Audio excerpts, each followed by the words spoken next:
Breaking news, গেরুয়া ঝড়ে উড়ে গেল বিরোধী পক্ষ খড়কুটের মতো। চারিদিকে যখন গেরুয়া আবির উঠছে, চলুন দেখে নি আমাদের পাশের বাড়ি শান্তক বাবুর বাড়িতে কি চলছে। ও মা, আমি তো আগেই বলেছিলাম যে এরা ধুয়ে মতো সব সাফ করে দেবে।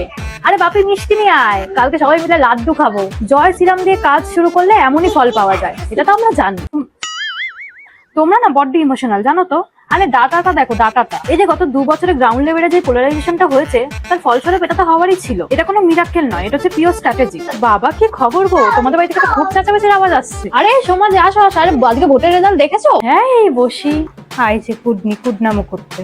অথচ কায়দে কাজও নেই এগুলো। হ্যাঁ গো, তো তোমরা যে এত লাড্ডু খাচ্ছ, এই যে রাস্তাঘাটের এই অবস্থা, চারিদিকে খালখদ্দ হয়ে আছে, এগুলো সব ঠিক করবে? তারপরে হচ্ছে গ্যাসের দাম কি কালকে থেকে 100 টাকা হয়ে যাবে? আরে ভোট হয়ে গেছে, এইবারে তার কারোর টিকিটও খুঁজে পাওয়া যাবে না। আরে দেখো, এতদিন ধরে তো তোমরা সবকিছু দেখলেই, 15টা বছর, এবার না 5টা বছরের জন্য আরেকটু ধৈর্য ধরে দেখোই না, হয়তো পরিবর্তন হতেই পারে, না হওয়ার তো কিছুই নেই। হ্যাঁ, ঠিকই বলেছো। ঠিক আছে, আমি ওই আশাতেই নয় রইলাম।